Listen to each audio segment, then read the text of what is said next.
कमरा नंबर 13 का रहस्य। यहाँ कोई है? अचानक एक भयानक साया उसके पीछे प्रकट हुआ। रात के 12 बज रहे थे। बारिश लगातार हो रही थी। सड़क पर सन्नाटा था और हवा में एक अजीब सी ठंडक।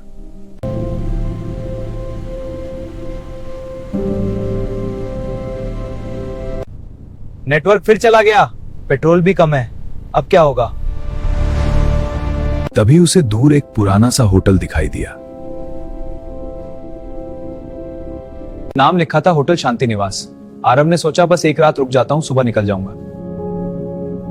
होटल के अंदर बहुत सन्नाटा था। रिसेप्शन पर एक बूढ़ा आदमी बैठा था। उसकी आंखें बहुत गहरी और डरावनी थीं।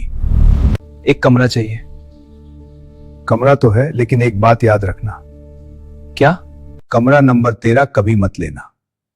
अरे बाबा, ये सब कहानियों में होता है। मैं मजाक नहीं कर रहा बेटा। ठीक है, कोई और कमरा दे दीजिए। कमरा नंबर 12। पहली रात आरव अपने कमरे में गया। कमरा ठीक ठाक था, लेकिन हवा में एक अजीब सी नमी थी। दीवारों पर पुराने दाग थे। उसने बैग रखा और बिस्तर पर लेट गया। नींद नहीं आ रही थी। तभी शायद हवा होगी और वापस अंदर चला गया। दरवाजे पर आवाज हुई। उसने दरवाजा खोला। कोई नहीं था, बस सामने कमरा नंबर 13 का दरवाजा बंद था। उसने सोचा, आधी रात का डर। रात करीब 2 बजे आरव की आंख खुली। कमरे में ठंड बढ़ चुकी थी। तभी उसे लगा कोई धीमे धीमे रो रहा है। आवाज बिल्कुल पास से आ रही थी। कौन है?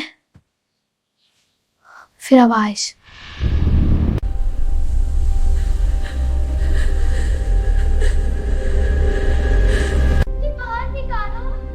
घबरा गया।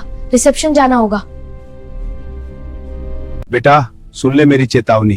क्या हुआ दादा? खतरा बहुत बड़ा है, सावधान रहना, नहीं तो बहुत पछताओगे। बेटा रात का समय हो गया है। जंगले में खटकनी सीधे घूमती हैं। सतर्क रहो और घर लौट जाओ।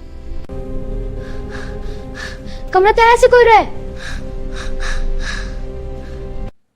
मैंने कहा था ना, उस कमरे के पास मत जाना। क्यों? वहां कौन है? वहां कोई नहीं रहता पिछले 20 सालों से। वो आवाज किसकी थी? वो लड़की जो कभी बाहर नहीं आ पाई। 20 साल पुरानी कहानी। बूढ़े ने बताया, रात का समय हो। 20 साल पहले होटल में एक लड़की आई थी। नाम था सिया। वो अपने दोस्तों के साथ रुकी थी। लेकिन उसी रात कमरा नंबर 13 में कुछ हुआ। सुबह दरवाजा खुला तो कमरा खाली था। सिया गायब थी। पुलिस आई, तलाश हुई, लेकिन कभी नहीं मिली। उसके बाद से हर महीने की 13 तारीख को उसके रोने की आवाज आती है और जो भी उस कमरे में गया वापस नहीं लौटा। उसके रोने की आवाज आती है और जो भी उस कमरे में गया वापस नहीं लौटा। मुझे डर लग रहा है, लेकिन मेरा दिमाग नहीं मान रहा। मैं देखना चाहता हूँ। पागल मत बनो, पागल मत बनो। लेकिन आरव ऊपर भाग गया। कमरा नंबर 13 के सामने खड़ा हुआ। दरवाजा थोड़ा खुला था, पर बूढ़े ने कहा था बंद है। आरव ने धीरे से धक्का दिया। दरवाजा खुल गया। कमरे के अंदर अंधेरा था। हवा बर्फ जैसी ठंडी। दीवारों पर खरोंचे थी कि तुम आ गए। तुम? चेहरा पीला।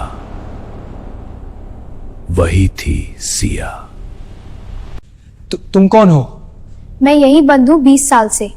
मैं तुम्हें बाहर निकाल दूंगा। हार कोई बाहर नहीं जाता। अब तुम भी यहीं रहोगे। नहीं! मैं अकेली थी। ये अब तुम नहीं जाओगे। मैं अकेली थी। अब तुम मेरे साथ रहोगे।